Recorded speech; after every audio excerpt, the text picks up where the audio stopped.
Hello everyone, this is Colin once again. I'm making this video because I actually tried to record it last night, and I actually recorded the whole thing. And then my gut just told me, don't upload this video yet. Give it a day and see if anything changes in my attitude towards the video, which the original video I was going to be responding to was David Wood's video, where he discusses the attacks that happened in Pakistan. As I'm sure many of you are aware, and as David articulates in the video, that Easter morning, or on Easter, Pakistani Christians were targets of suicide bombers as they were celebrating Easter. The murderers, the people held responsible and who admitted their guilt with the attacks, with conducting the attacks, was the a splinter group within the Pakistani Taliban. David in the video says that that he learned about this while he was attending church on Easter morning, and then presumably decided to make his video after he got home. I too heard about the attacks in Pakistan while I was at church on Sunday, and my congregation decided to, we were praying for the victims and their families and prayed for world peace in general. I didn't feel the need to make a video, although it looks like David did have the urge to make a video, and it looks like he made a video when the attacks in Brussels occurred as well.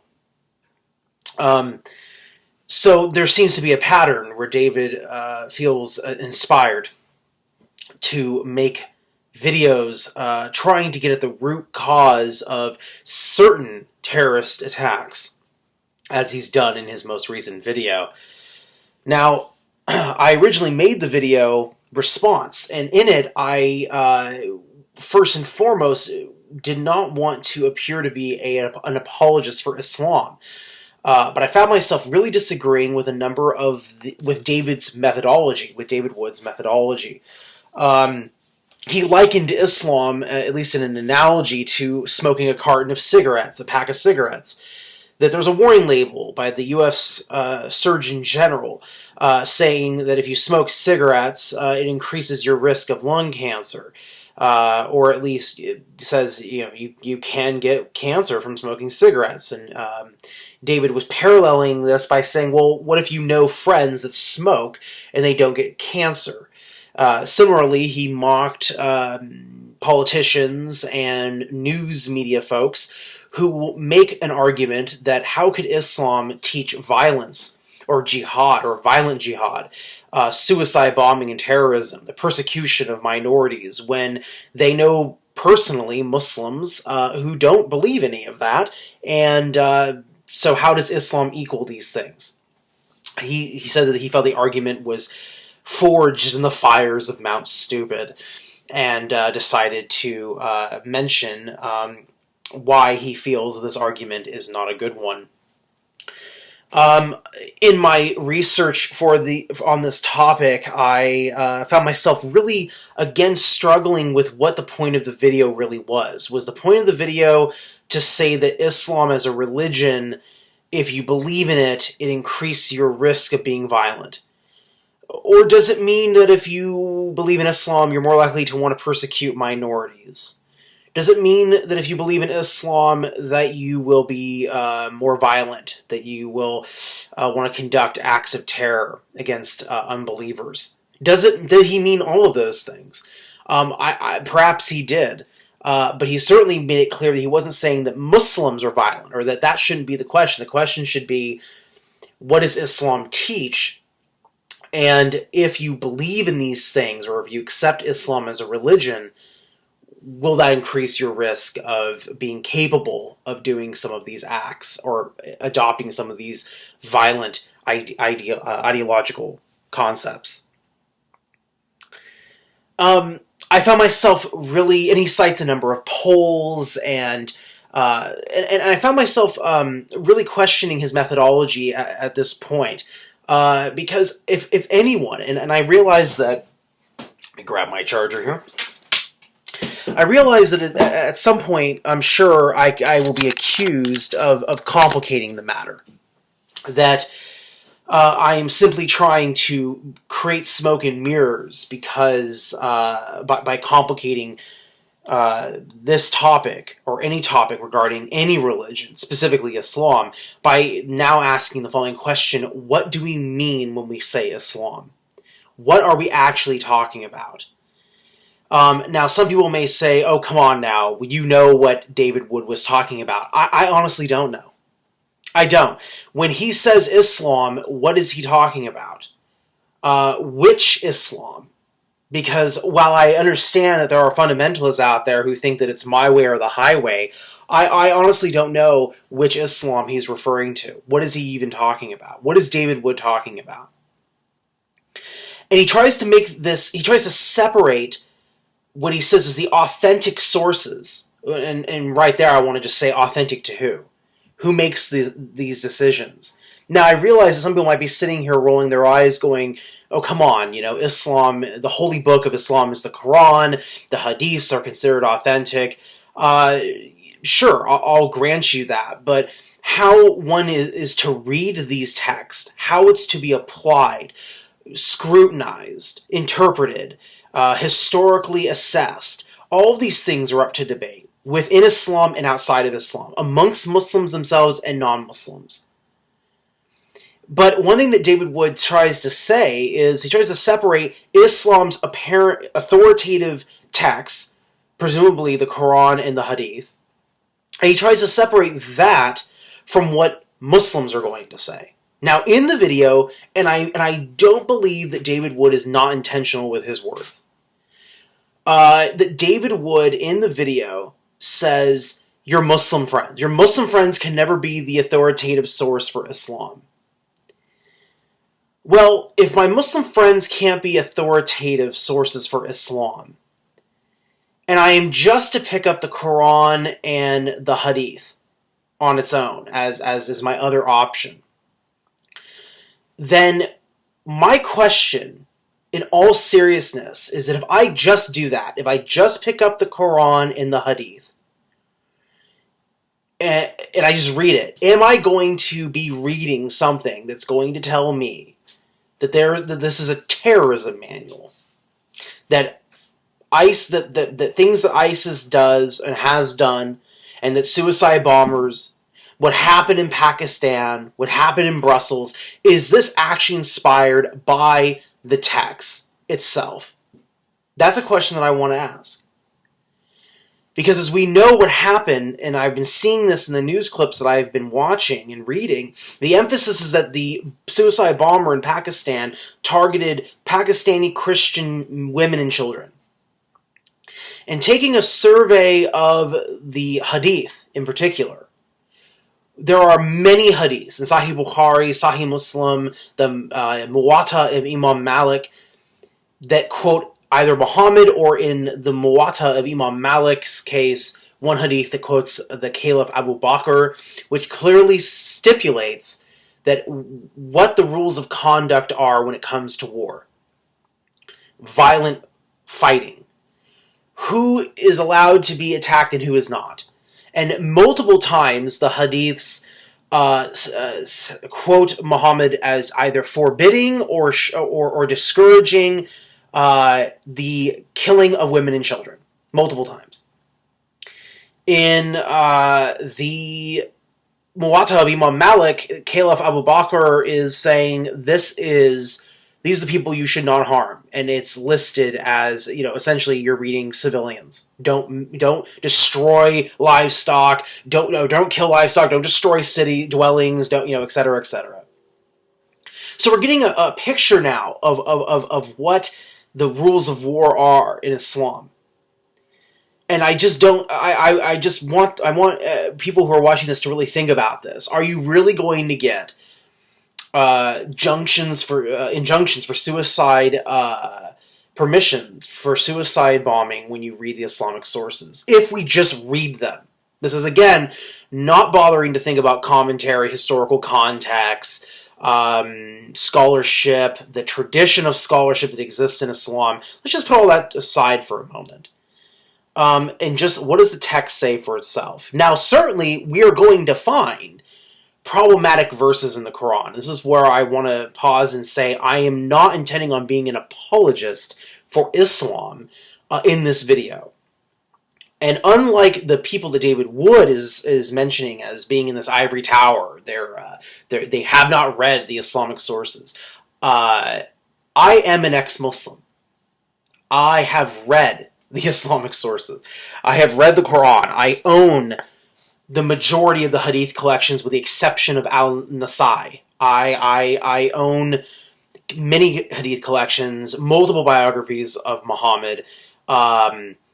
I have access to tafsirs, and so by no means am I an expert, but I have read these traditions, and I just still am baffled when individuals, either in print or in a video, actually try and say that Islam or the teachings of Islam actually promulgate terrorist actions. I just don't see it. With all of the debates about the hadiths that reference intentional taking of one's own life, and what appears to be injunctions of when you're fighting someone out in the battlefield, who is it that is allowed to be harmed and who isn't, I just don't see how we can come to this conclusion.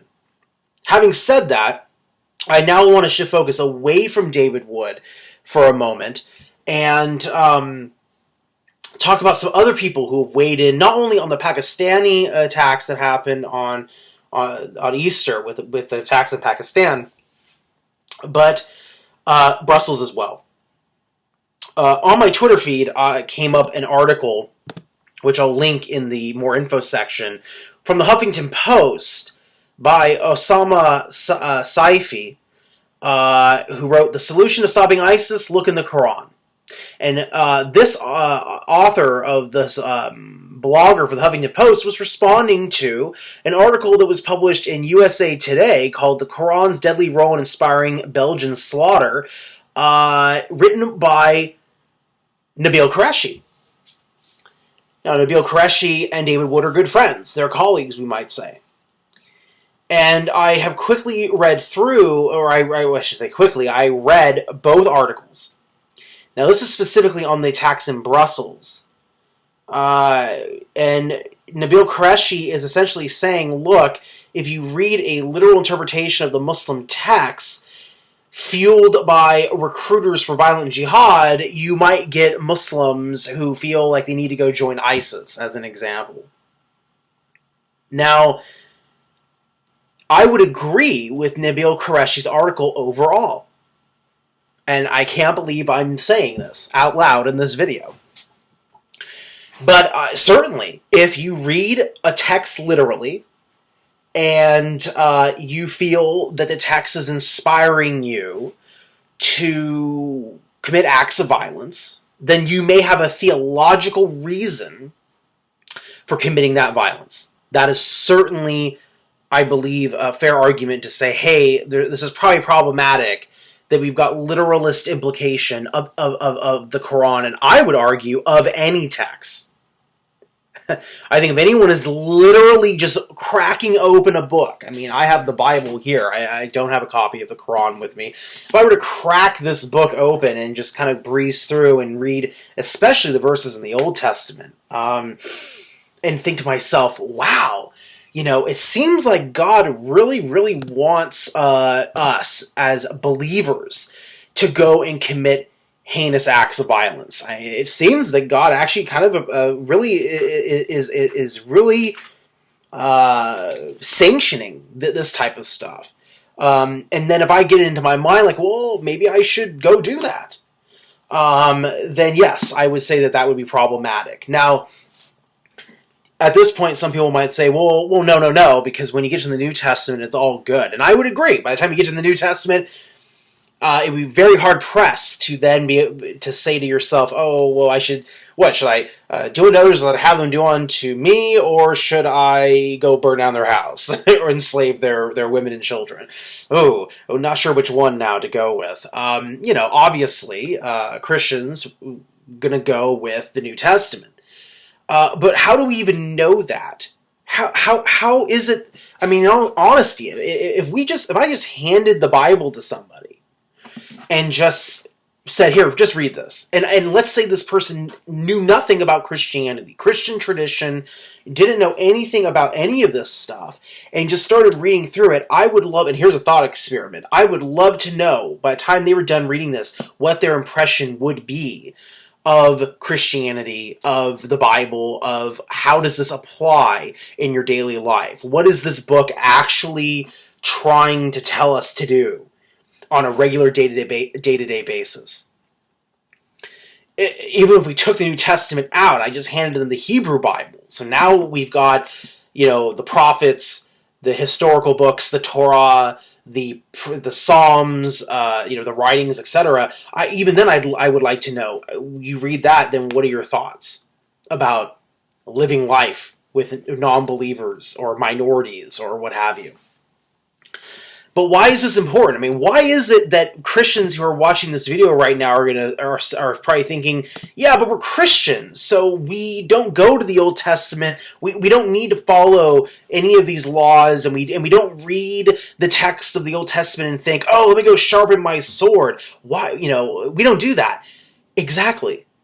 You don't do it because there's a long tradition, a long-standing tradition in Christianity and Christian theology that clearly says that we don't go to the Old Testament for the vast majority of our ideas, of our spiritual principles. On a literal level, okay?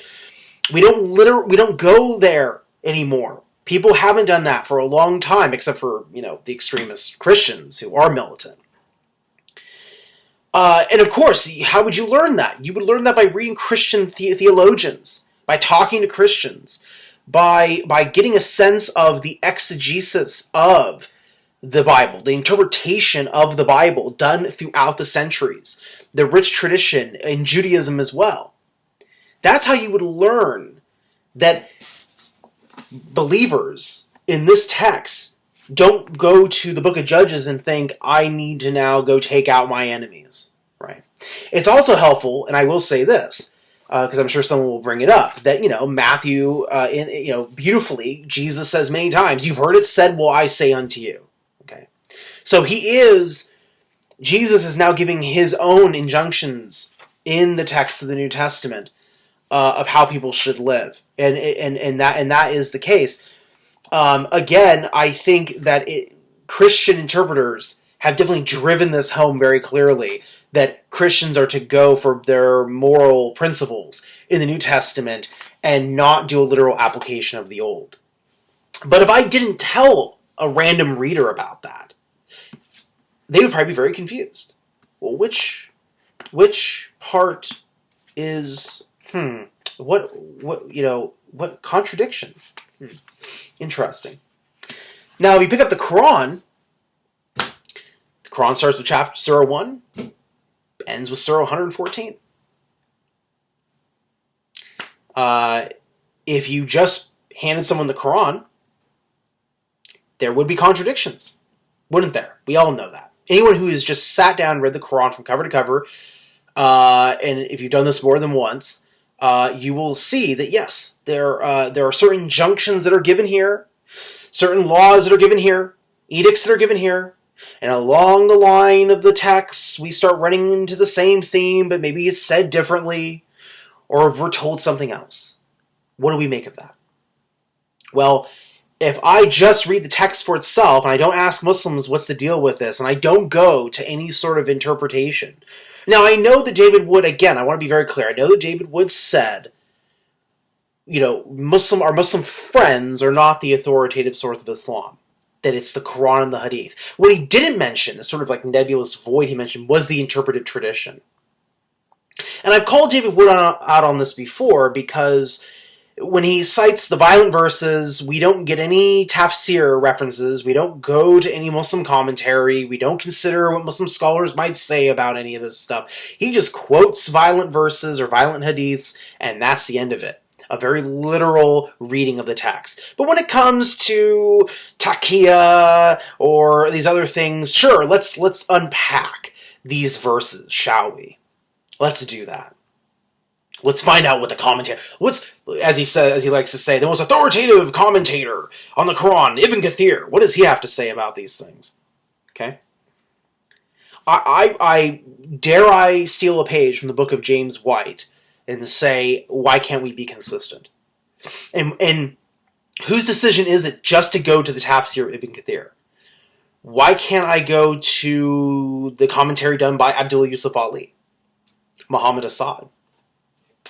Why can't I take the opinions of scholars who will tell me what is the current interpretation of these verses? Who makes the rules? And that's really what my point is. How do we deduce what a spiritual or religious text is trying to tell us? How do we form an opinion about what any of this means? Now, I think some people, they want to make it very simple. They want to boil it down to an analogy of a pack of cigarettes, which is, if you smoke these cigarettes, one of two things is going to happen.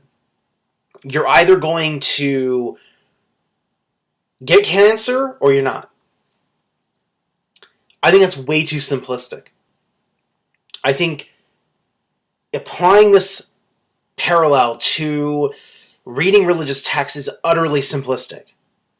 Here are the facts, folks. Studying religion is complicated. There are so many different ways of understanding a text. Any text. Not just the Bible or the Quran. Understanding religious dogma and doctrines and history, it is complex. But the thing is, it is a luxury to actually get this nerdy about religion. David Wood and I don't, well, I can speak for myself, we have the luxury. We get to come to a comfortable place. We've got a computer. I would be willing to bet that David Wood's technology probably is much more advanced than myself, and I have access to written materials. And as Nabil Qureshi said in his article, you can just go online and start Googling these things. We have access to a bunch of information, but we also have the luxury to take time out of our lives. I'm sure David Wood's busier than I am, but we still can take the time to study. That's a luxury. It is. And which is why so many different religious-minded folks throughout history have said that some manifestations of religion are simplistic. And some are incredibly complex. And everything in between. And what I'm encouraging everyone is, when something like this happens, don't settle for the simplistic argument. Don't just watch a video by David Wood or read an article by Robert Spencer or what have you that just says, well, here's a verse from the Quran, here's a verse from this hadith, or here's a hadith about the night raid, and the Prophet Muhammad said, the polytheists, the men, the women and children are from them, and okay, there you go, wash your hands of it, that's why this happened. Utterly simplistic.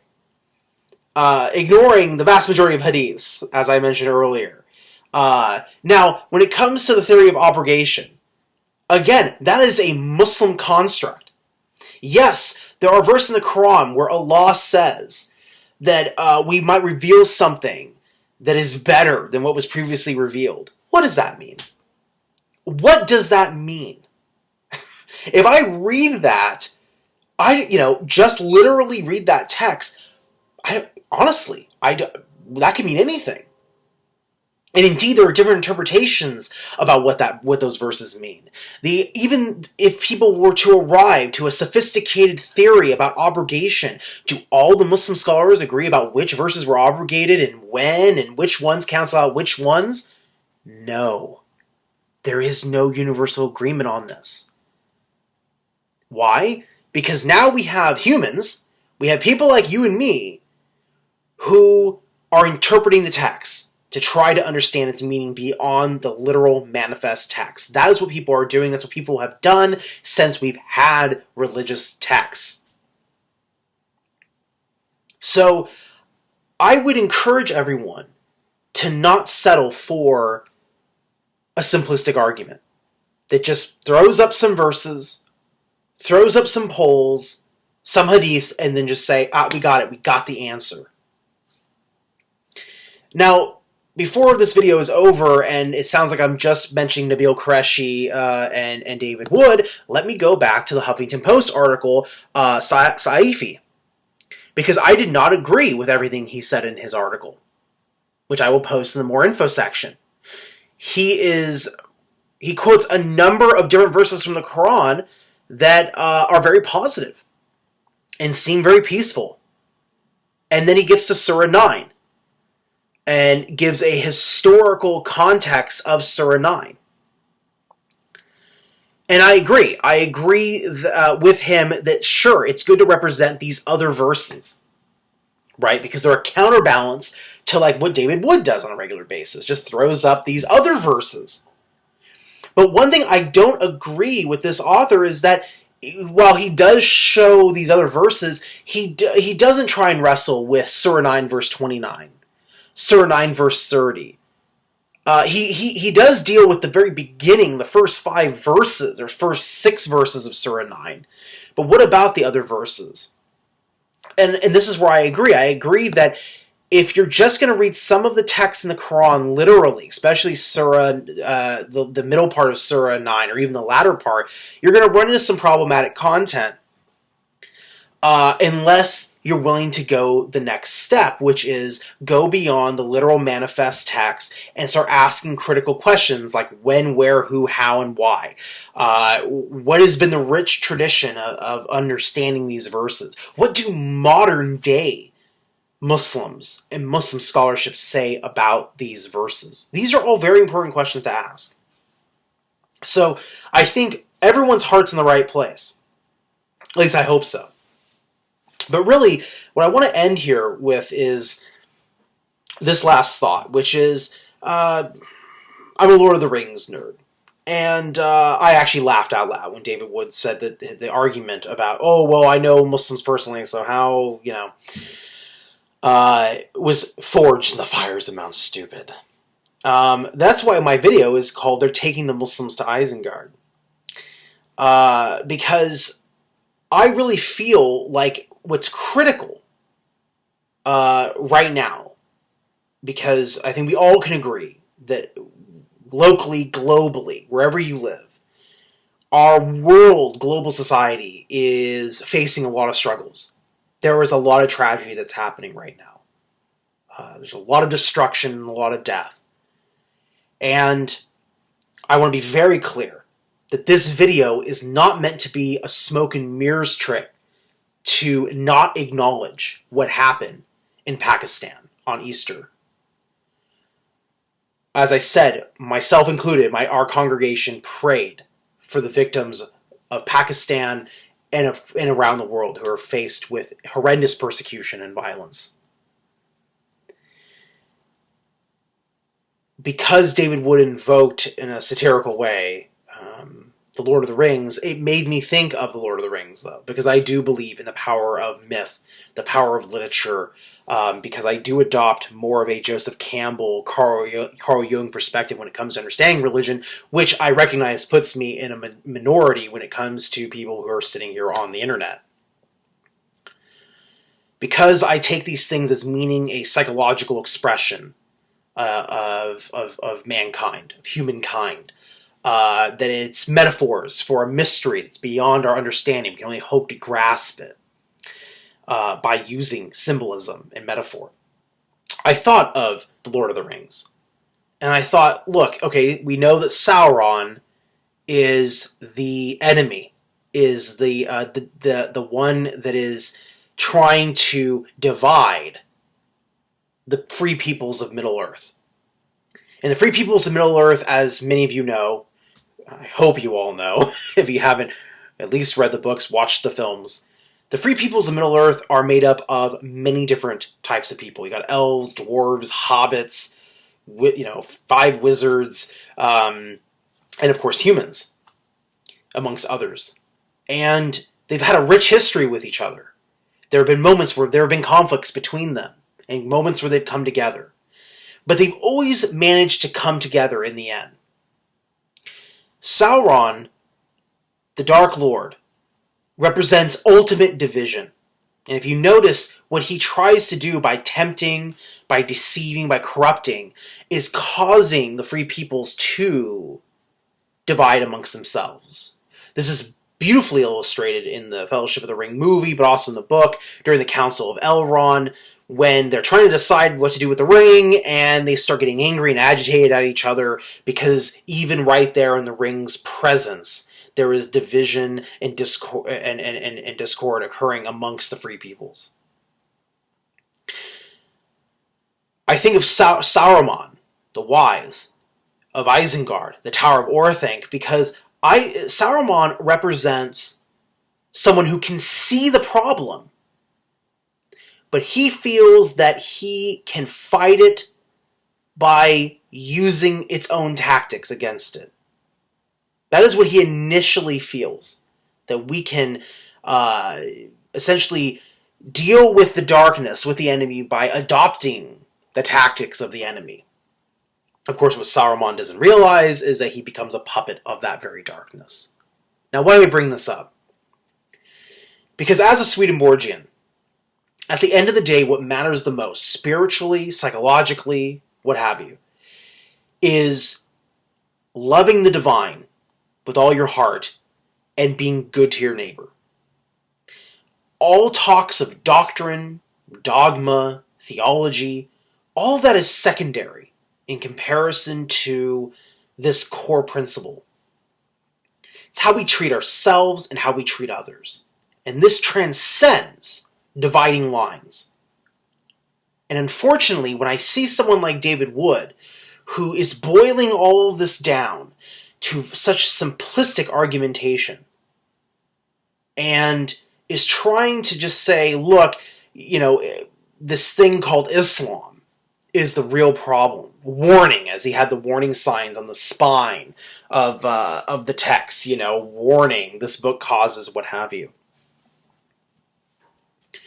To me, that's about as simplistic as a person who is not willing to think in a complex way, who just picks up a verse, a book, starts flipping through it, finds a verse, and says, that tells me that I can go hunt down my enemy. Oh, that verse tells me that I can have slaves. Oh, that verse says that, if my children are disobedient to me, they can be stoned to death. Oh, this, Jesus said this. Hey, look here, Jesus threw people out of the temple. Well, great, let me go do that.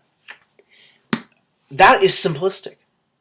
And as many of you, I think, would agree, what we are dealing with is much more complex than what was presented to us in that video.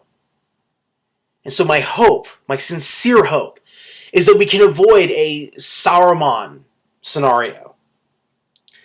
That we don't have to take the Muslims to Isengard. That we can actually resist the urge to divide and conquer amongst ourselves. Because I'm telling you folks, in my humble opinion, the only way that we're going to be able to stand against any sort of tide of darkness is to unite amongst ourselves.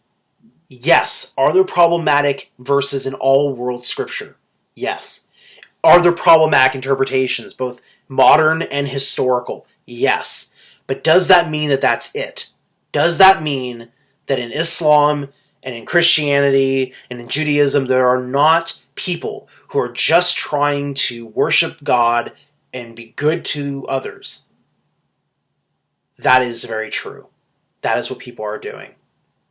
Many people are trying to do that. And they might be your Muslim friends.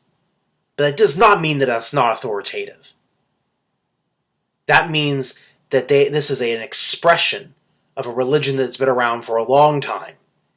And we can hope, as Nabil Qureshi alludes to in his article, that there are reformers, that are modern interpreters who are taking this rich tradition and trying to highlight the spiritual and the positive elements of the faith. That goes beyond simplicity, and that goes beyond creating divisions. Thank you all for watching. Peace be with you all.